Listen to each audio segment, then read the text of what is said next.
ओम शांति। प्यारे बाबा के अनमोल महावाक्य मुरली का सार चिंतन और सोमान निकालेंगे। आज 13 फरवरी 2025 है, 13 फरवरी 2025 है। बाबा ने सार में कहा, मीठे बच्चे, बाप जो है जैसा है उसे यथार्थ रीति जानकर याद करना, यही मुख्य बात है। मनुष्य को यह बात बहुत युक्ति से समझानी है। मीठे बच्चे, बाप जो है जैसा है उसे यथार्थ रीति जानकर याद करना, यही मुख्य बात है। मनुष्य को यह बात बहुत युक्ति से समझानी है।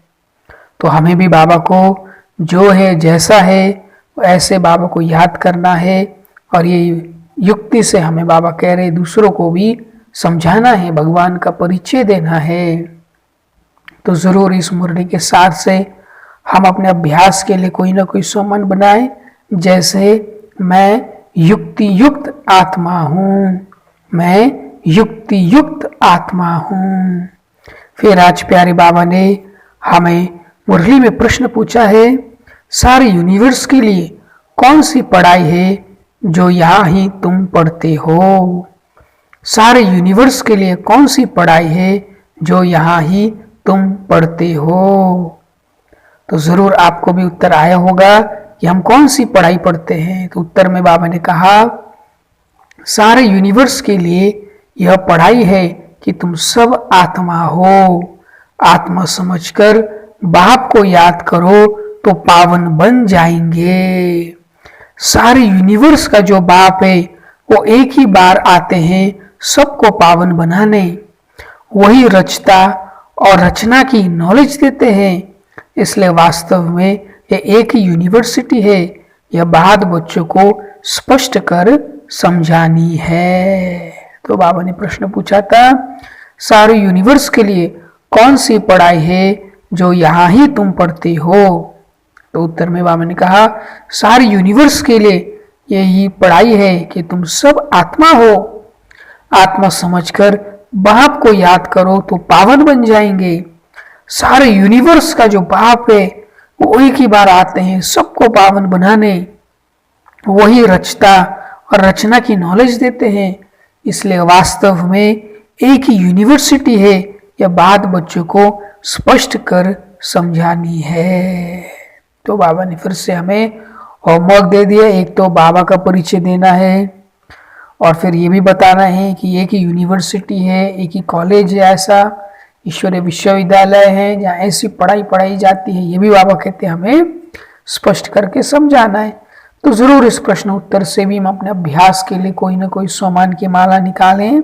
जैसे, मैं गॉड फादरली स्टूडेंट हूँ, मैं गॉड फादरली स्टूडेंट हूँ। फिर सारा मुरली से प्यारे बाबा ने आज हमें धारणा के लिए मुख्य सार में कहा, पहला पॉइंट, माया की बॉक्सिंग में हारना नहीं है। ध्यान रहे कभी मुख से कुवचन ना निकले, कुदृष्टि, कुचलन, कुकर्म ना हो जाए। तो बाबा कह रहे धारणा के पहले पॉइंट में माया की बॉक्सिंग में हारना नहीं है। ध्यान रहे कभी मुख से कुवचन ना निकले, कुदृष्टि, कुचलन, कुकर्म ना हो जाए। तो जरूर हम माया की बॉक्सिंग में हारे नहीं। तो जरूर सोमान बनाए, मैं कलब कलब की विजयी आत्मा हूँ, मैं कलब कलब की विजयी आत्मा हूँ। फिर धारणा के सेकंड पॉइंट में बाबा ने कहा, फर्स्ट क्लास खुशबूदार फूल बनना है। नशा रहे कि स्वयं भगवान हमको पढ़ाते। बाप की याद में रह सदैव हर्षित रहना है, कभी मुरझाना नहीं है। तो धारणा के सेकंड पॉइंट में बाबा कह रहे फर्स्ट क्लास खुशबूदार फूल बनना है।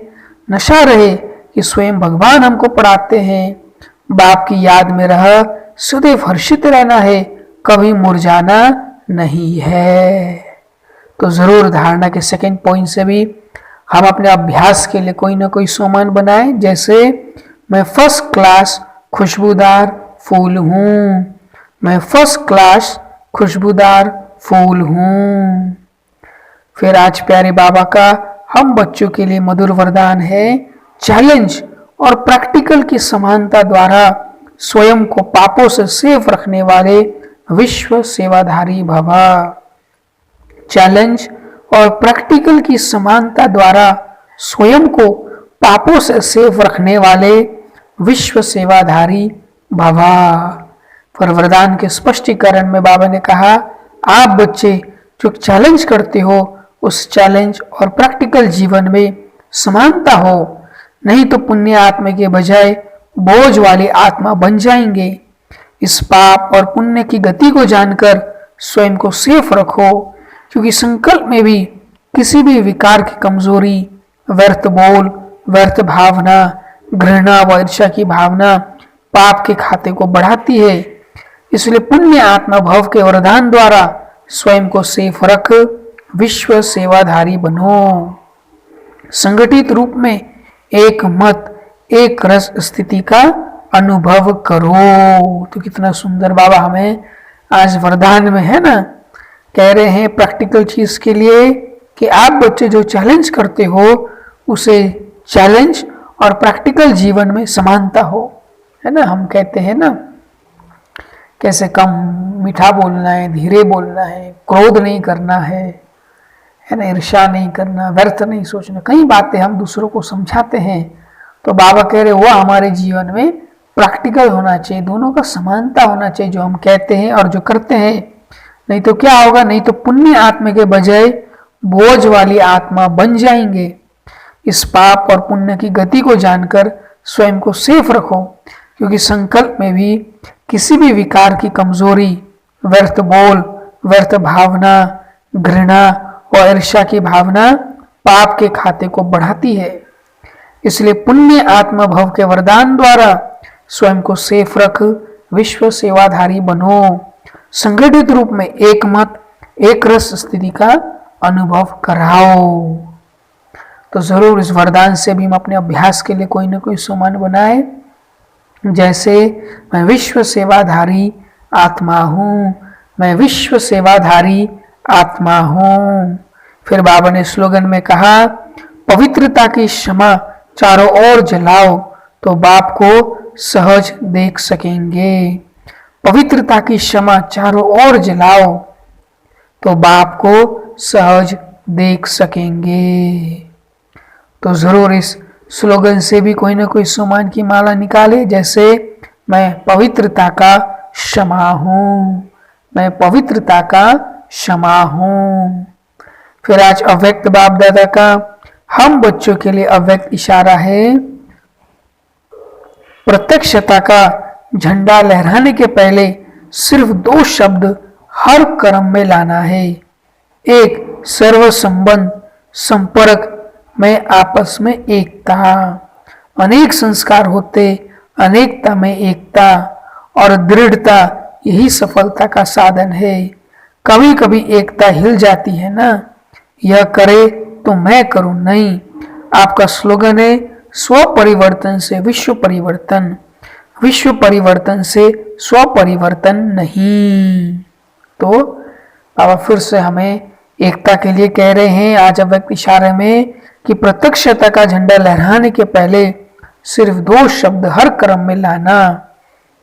एक, सर्व संबंध, संपर्क में आपस में एकता, और दूसरा, अनेक संस्कार होते, अनेकता में एकता और दृढ़ता यही सफलता का साधन है। कभी कभी एकता हिल जाती है, यह करे तो मैं करूं नहीं। आपका स्लोगन है, स्व परिवर्तन से विश्व परिवर्तन, विश्व परिवर्तन से स्व परिवर्तन नहीं। तो जरूर हम इस बात का ध्यान दें, जो बाबा कह रहे हैं स्वयं को परिवर्तन करना है।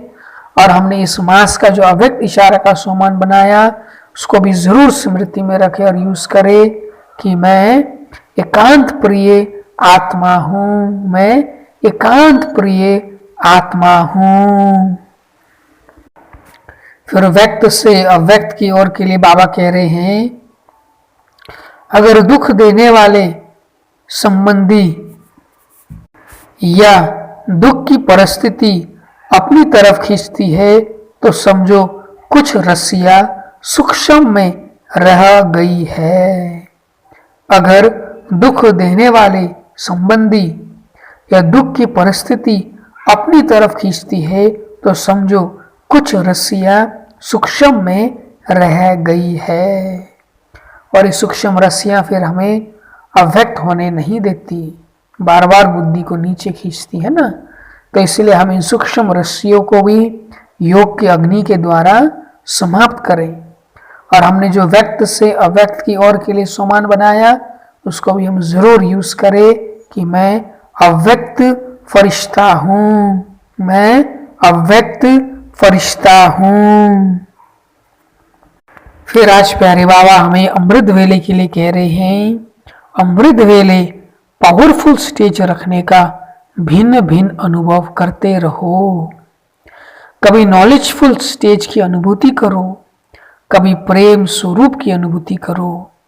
ऐसे भिन्न भिन्न स्टेज के अनुभव में रहने से एक तो अनुभव बढ़ता जाएगा, दूसरा याद में जो कभी कभी आलस्य व थकावट आती है वह भी नहीं आएगी। इसलिए रोज भिन्न भिन्न स्टेज का अनुभव करते रहो, कभी कर्मातीत स्टेज का, कभी फरिश्ते रूप का, कभी रूह रिहान का अनुभव करो, वैरायटी अनुभव करो। कब सेवाधारी बनकर सूक्ष्म रूप से परिक्रमा लगाओ। इसी अनुभव को निरंतर आगे बढ़ाते रहो। तो बाबा आज हमें अमृत वेले को पावरफुल बनाने के लिए कह रहे हैं और उसके लिए कह रहे हैं अलग अलग स्टेज का अनुभव करने के लिए। कभी मैं नॉलेजफुल हूँ इसका अनुभव करे, है ना, कभी प्रेम स्वरूप हूँ, कभी पवित्रता का अनुभव करे, कभी बाबा कहते कर्मातीत, कभी फरिश्ता का, है ना, कभी सेवाधारी बन करके परिक्रमा लगाने का। तो ऐसे भिन्न भिन्न बाबा कह रहे हमें स्टेज का अमृत वेले खास अनुभव करना चाहिए, ताकि क्या होगा तो बाबा करे नवीनता भी आएगी और हमारी श्रेष्ठ स्थिति और अनुभव भी बढ़ती जाएगी।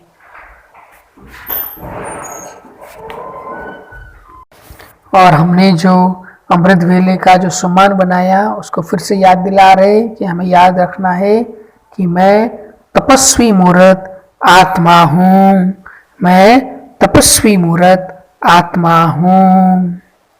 और सारा मुरली अब अवश्य सेंटर पे जाके सुनिएगा, पढ़िएगा और अपने मनन चिंतन के लिए कोई ना कोई टॉपिक का अवश्य मनन कीजिएगा, कोई ना कोई टॉपिक में। जिससे खास आज बाबा ने हमें वरदान में कहा ना कि आप क्या बात को चैलेंज करते और कौन सी बात प्रैक्टिकल में होनी चाहिए, वो समान होना चाहिए, कहना कुछ और करना कुछ, ऐसा नहीं। तो इस पर हम विचार करें कि हम क्या क्या बातें लोगों को कहते हैं और क्या वो मेरे प्रैक्टिकल जीवन में है। इस पर मनन करें कौन कौन सी ऐसी बातें हैं जो हम दूसरों को कहते हैं और चेक करें कि मेरे प्रैक्टिकल जीवन में है, नहीं है तो उसको मुझे कैसे लाना है, उस पर विचार करें, है ना। और सारी मुरली से अवश्य अपने लिए चेकिंग के भी पॉइंट्स अवश्य बनाए। जैसे आज बाबा ने सार में कहा था तो चेक करें कि आज मेरी याद का चार्ट कैसा रहा, बाबा को कितना समय याद किया। फिर जैसे प्रश्न उत्तर में था तो चेक करें आज मैं पावनता को कितना धारण करके रखी, अवश्य चेक करें। फिर जैसे बाबा धारणा के पहले पॉइंट में कह रहे तो चेक करें मुख से कोई कुवचन, कुदृष्टि, कुचलन, कुकर्म तो नहीं हुआ, चेक करें। फिर सेकंड पॉइंट में बाबा कह रहे थे सदा हर्षित रहना है, मुरझाना नहीं, तो ऐसा रहे सदा हर्षित, चेक करें। फिर जैसे बाबा वरदान में कह रहे थे कि जो हमारा चैलेंज और प्रैक्टिकल है उसमें समानता रहनी चाहिए, तो चेक करें। जो हम कुछ सुनते हैं बाबा से और दूसरों को भी शिक्षा देते हैं तो आज जो मेरे प्रैक्टिकल जीवन में दिन भर रही, चेक करें। फिर जैसे बाबा स्लोगन में कह रहे थे तो चेक करें मैंने पवित्रता की किरणें चारों ओर फैलाई। फिर जैसे बाबा अव्यक्त इशारे में कह रहे थे तो आज एकता और दृढ़ता हर बात में, संगठन में ऐसा रहा, अवश्य चेक करें। और जैसे बाबा हमें व्यक्त से अव्यक्त की ओर के लिए कह रहे थे कि सूक्ष्म कोई रस्सी तो नहीं है, है ना, जिसकी वजह से हमें दुख की लहर आती है, दुख की फीलिंग आती है या दुख मिलता है, तो सूक्ष्म रस्सियों को भी हम समाप्त करें। और जैसे बाबा अमृत वेले में कह रहे थे एक भिन्न भिन्न स्टेज का अनुभव करना चाहिए। तो आज अमृत वेले या कल जो भी हो, आज या कल जो भी हो, मैंने अलग स्टेज का, कोई ना कोई स्टेज का अनुभव किया, जैसे नॉलेजफुल स्टेज हो, पवित्रता का स्टेज हो, ऐसा कोई ना कोई नई नवीनता का अनुभव किया। अवश्य चेक करें और सभी पॉइंट्सों में स्वयं को चेक करके 10 में से अवश्य नंबर दे। अच्छा, मीठे मीठे सिखी लदे बच्चों प्रति माता पिता बाप दादा का याद प्यार और गुड मॉर्निंग। रूहानी बाप की रूहानी बच्चों को नमस्ते, और हम रूहानी बच्चों की रूहानी माता पिता बाप दादा को भी याद प्यार, गुड मॉर्निंग और नमस्ते। शुक्रिया बाबा। ओम शांति।